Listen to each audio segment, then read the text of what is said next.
السلام علیکم ورحمۃ اللہ وبرکاتہ۔ اچھا سوری، میں اوپر انکمپلیٹ میسج چھوڑ گیا تھا۔ امیونٹی بھی بات ہو رہی تھی، اور امیونٹی کے حوالے سے سیڈز اور پلانٹس کی جو پروٹیکشن کا سسٹم ہے، میں کہہ رہا تھا کہ مطلب ہر چیز کو اللہ تعالیٰ نے اس کے اپنی اپنی نسل کی بقا کے لیے، اس کا جو ہے اپنی زندگی کی بقا کے لیے اسے ایک اپنا امیون سسٹم دیا ہوتا ہے۔ انسانوں کی امیونٹی پہ میں کرونا وائرس کے حوالے سے بھی جو بات ہے وہ میں بعد میں کسی دن جب موقع ملتا ہے تو میں کر لوں گا۔ تو باقی جو پلانٹس کے حوالے سے انکمپلیٹ رہ گئی تھی، تو سیڈز اور اس حوالے سے جو بات ہو رہی تھی اس کو میں کمپلیٹ کر دوں۔ قرآن میں اللہ تعالیٰ رب العزت نے جو سورہ یوسف اور حضرت یوسف علیہ السلام کا قصہ بڑی ڈیٹیل کے ساتھ جو ہے وہ بیان کیا ہوا ہے۔ اچھا، اس میں تھوڑا سا غور کریں کہ مطلب جب زلیخا جو ہے ان کو برائی کی طرف آمادہ کرتی ہیں حضرت یوسف علیہ السلام کو، تو وہاں سے وہ پیچھے ہٹتے ہیں۔ دین وہاں پہ اللہ تعالیٰ فرماتے ہیں کہ مطلب اس میں عقل والوں کے لیے نشانیاں ہیں۔ اچھا، اس میں عقل والوں کے لیے نشانی جو مجھے مطلب ناقصی عقل سے سمجھ میں آتی ہے کہ بڑی آسان ہے اس کو سمجھنا، کہ مطلب آپ زنا سے بچ جائیں۔ ٹھیک ہے، یہ جو آج کل پیداوار بڑھانے کے کرتے ہیں نا، پیداوار بڑھاؤ، اور بعد میں جو ہے منڈیوں میں اس کے کوڑیوں کے بھاؤ مول لگتا ہے اور وہ ضائع ہو جاتی ہے وہ پیداوار، یہ ایک الگ چیپٹر ہے۔ لیکن آپ کو اللہ رب العزت جو ہے، اگر آپ صرف زنا سے بچ جائیں، آنکھوں کا زنا، زبان کا، کانوں کا، ویسے جو جنسی بے روی ہے، اس سے اگر ہم لوگ بچ جائیں تو اللہ تعالیٰ آپ کو نہ صرف وافر مقدار میں جو ہے برکت والا رزق دیں گے، بلکہ آپ کو فوڈ منسٹری بھی دیں گے، کیونکہ آپ کو پتہ ہے، ہمیں پتہ ہے اس چیز کا کہ حضرت یوسف علیہ السلام کو اس وقت کی وزارت دی گئی تھی، وہ غلے کا اور خزانے کے وہ انچارج تھے، وہ غلے کی تقسیم کرتے تھے۔ اسی لیے بعد میں جب وہ بھائی ان کے آتے ہیں تو ان کو غلہ لینے کے لیے تو ان کی وہ سارا سلسلہ کیا جاتا ہے۔ آپ سٹوری پڑھ لیجئے گا۔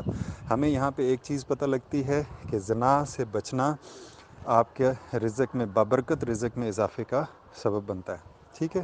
نمبر دو، اس میں ایک اور چیز بھی ہے۔ اس میں جب وہ حضرت یوسف علیہ السلام کو قید میں ڈالا جاتا ہے، اور وہاں پہ وہ ساتھی جو قیدی ہوتے ہیں وہ ان کو کوئی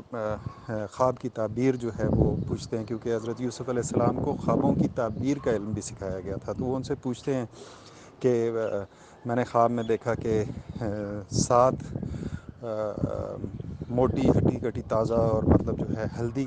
جو گائے ہوتی ہیں، وہ 7 دبلی پتلی اور کمزور گایوں کو کھا رہی ہیں، تو اس کی تعبیر بتائیں۔ میں شارٹ بات کر رہا ہوں، آپ پڑھ لیجئے گا۔ تو اس میں جو ہے وہ قحط سالی کا ذکر ہوتا ہے، وہ تعبیر بتاتے ہیں کہ جی قحط آئے گا اور اس طریقے سے ہوگا، تو اس کا سلوشن بھی بتاتے ہیں وہاں پہ۔ یہاں پہ سیڈ کی امیونٹی، سیڈ کا جو پروٹیکشن سسٹم ہے اللہ تعالیٰ نے وہ بیان کیا ہے، ہمیں اشارے دیے گئے ہیں وہاں پہ۔ اللہ تعالیٰ کی طرف سے ہمیں حکم کیا آتا ہے، اور مطلب حضرت یوسف علیہ السلام کیا کہتے ہیں کہ جب ان کو وہ بات کی جاتی ہے تو انہیں کہا جاتا ہے کہ بتائیے گا کہ جو آپ کی فصلیں ہیں، جو تیار فصلیں ہیں، ان میں سے سیڈز کو نکالیے گا نہیں، خوشوں میں چھوڑ دیجیے گا۔ آپ کے لیے لفظ جو ہے وہ نیا ہوگا، لیکن قرآن مجید میں ٹرانسلیشن میں خوشہ آتا ہے، یعنی خوشہ ہمیں پتہ ہے جس میں وہ سیڈ بالی کہہ لیں،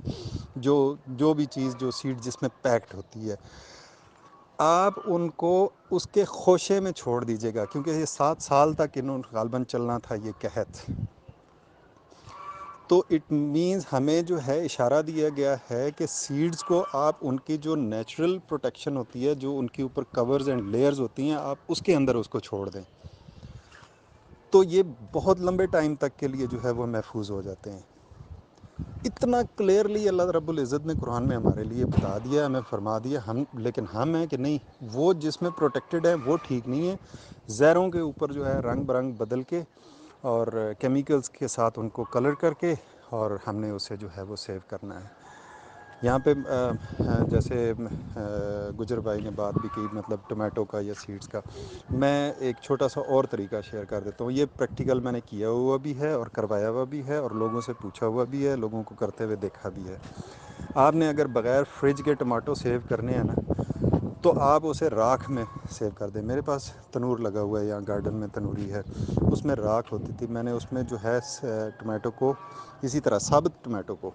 راکھ کے اندر چھوڑ دیا، اور ہیلدی ٹومیٹو جس کے اوپر کوئی داغ وغیرہ یہ نہ ہو، اور اسے بغیر دھوئے جیسے وہ تھا پودے سے اتارا، اس کو جو ہے وہ میں نے راکھ میں دبا دیا۔ آپ بلیو نہیں کر سکتے کہ 6-7 مہینے بعد میں نے اسے نکالا، وہ ٹماٹر ایز اٹ از اس میں سے نکلا ہے، اس کی باہر والی جھلی بھی ڈیمیج نہیں ہوئی۔ آپ اپنے اپنے تجربے کر لیں، بے شک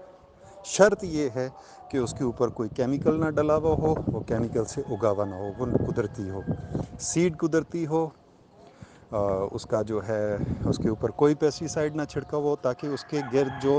نیچرل آرگنزم اللہ نے رکھے ہوئے ہوتے ہیں یا اس کے اندر جو رکھے ہوئے ہیں وہ موجود ہوں، ادروائز وہ گلیں گے۔ اور یہ سیڈز کو سیو کرنے کا ٹماٹو کا قدرتی طریقہ مروجہ طریقہ رہا بھی ہے۔ حالانکہ ٹومیٹو بہت نازک چیز ہے، آپ اس کی ٹرانسپورٹیشن زیادہ دیر تک نہیں کر سکتے، زیادہ دیر تک اس کو سیو نہیں کر سکتے، لیکن آج آپ کوشش کر لیں، آپ اگائیں، ابھی سیزن آئے گا، آپ بغیر کیمیکل کے اگائیں اور راکھ میں اس کو سیو کر کے دیکھ لیں، آپ کے سیڈز کو بھی کچھ نہیں ہوگا، آپ کی ایون ٹومیٹو کو بھی کچھ نہیں ہوگا۔ تو چیزیں ہیں، چیزوں کو اپنے خوشے اپنے خول میں چھوڑنے سے وہ ان کی جو لائف ہے، شیلف لائف کہہ لیں، ان کی سیڈز کی لائف کہہ لیں، وہ بہت لمبے عرصے تک رہتی ہے۔ آپ کو پتہ ہوگا، آپ سرچ کریں، یہ جو ہمارے پاس ہے جوار جسے ہم کہتے ہیں جانوروں کے، اور ہم ویسے بھی ہمارا وہ فوڈ ہے، ہم آٹا بھی بناتے ہیں جوار کا، مکئی کا، جوار جو ہوتی ہے، جو چھوٹے دانے ہوتے ہیں، اس کا سیڈ، اس کی ہسٹری 8 سے 10 سالہ پرانی ہے، اور افریقہ سے کہیں سے کسی نے سیو کیے تھے اس ٹائم پہ، اور ہمیں 8-10 ہزار سال بعد ملے تھے یہ سیڈز، اور ہم نے اسے پھر گرو کرنا شروع کیا، اور یہ پوری جگہوں میں پھیل گئے۔ لیکن آج وہ بھی مینیپولیٹڈ ہے، آج وہ بھی موڈیفائڈ ہے، آج وہ بھی ہائیبریڈائزڈ ہے۔ تو چیزوں کو ہم نے اس طریقے سے بگاڑا ہے۔ آپ سوچیں کہ 8 ہزار سال اس لگا لیں، 8 چھوڑے 5 ہی لگا لیں، ہزاروں سال کی بات ہو رہی ہے، نہ دنوں کی، نہ مہینوں کی، نہ صدیوں کی، ہزاروں سال، اٹ ڈز میٹر۔ تو اتنے سال پہلے کون سا سنتھیٹک کیمیکل تھا جس طریقے سے انہوں نے ان کو سیو کیا تھا؟ یہ ایک مٹی کے مٹکے میں سے اور ان چیزوں میں سے نکلے تھے، افریقہ کے اس علاقوں سے۔ ہسٹری ہے، انٹرنیٹ گوگل کریں، آپ کو پتہ چل جائے گا۔ ریسنٹلی کچھ 2-2.5-3 سال پہلے غالباً چائنا کو جو ہے وہ تقریباً 3500 سال پرانا کچھ سیڈ ملا ہے، مٹکوں میں بند ہوا ہوا، چھوٹی چھوٹی گول، اس میں چھوٹی چھوٹی گھڑیاں کہہ لیں، گھڑے کہہ لیں، چھوٹے چھوٹے، اس میں بند ہوا ملا ہے۔ ابھی وہ اس پہ ریسرچ کر رہے ہیں، اور آئی ڈونٹ نو وہ کہاں تک چیز پہنچی ہے۔ میرے ڈیٹا کافی سارا لاسٹ ہوا ہے، تو مجھے ان چیزوں کا ابھی ملنا پھر دوبارہ ذرا مشکل ہے، لیکن سر سے مل جاتی ہیں، مجھے ٹائم نہیں مل پا رہا کہ میں پھر دیکھوں کہ اس کے اوپر کیا پروگریس ہوئی ہے۔ عجیب و غریب قسم کا چھوٹا چھوٹا بیج نکلا ہے، جسے انہوں نے چیک کیا تو وہ تقریباً 3500 سال پرانا ہے۔ تو وہ کیسے سیو ہو گیا؟ چھوٹا چھوٹا بالکل سیڈ ہے، اس کی ویڈیو ہے، انہوں نے وہ سارا کچھ یوٹیوب پہ پڑی بھی ہے، سرد وہ پھر دیکھنی پڑے گی، میں کوشش کروں گا سرچ کر کے آپ سے شیئر بھی کر دوں۔ تو جو ہمارے بالکل جو کسی یونیورسٹیوں میں نہیں پڑھے ہوئے تھے، کوئی ان کے پاس علم نہیں تھا، کوئی جو ہے وہ بہترین سکولوں میں نہیں پڑھے ہوئے تھے، کیونکہ اس ٹائم پہ نہیں تھے، وہ لوگ صدیوں ہزاروں سال سیڈز کو پریزرو کر لیتے تھے، بغیر زہر کے، بغیر کسی کیمیکل کے۔ آج ہم ہے کہ ہم 4 دن اپنا سیڈ جو ہے وہ بغیر کیمیکل اور بغیر زہر کے جو ہے وہ سیو نہیں کر سکتے۔ ہم نے بہت ترقی کر لیا، ہم بہت پڑھ لکھ کے ہیں۔ وہ پرانے لوگ استغفار وہ جاہل تھے، اور ہم جو ہے وہ بڑے سیانے آ گئے ہیں، کیونکہ ہمارے پاس وہ کیا ہے، ایک سرٹیفکیٹ سا ہوتا ہے، کاغذ، جس پہ لکھا ہوتا ہے کہ آپ نے فلاں ڈگری جو ہے وہ حاصل کر لی ہے، 15-20 سال آپ نے جو جخ ماری ہے، اس کے عوض جو ہے وہ یہ ڈگری مل گئی ہے، اور وہ ڈگری ہمیں یہ سرٹیفائی کرتی ہے کہ ہم دوسروں کے کھانوں میں زہر ملائیں، اپنے جو خوراک کا آغاز ہے وہ زہر سے سٹارٹ کریں۔ واہ رے میری مخلوق! السلام علیکم ورحمۃ اللہ وبرکاتہ۔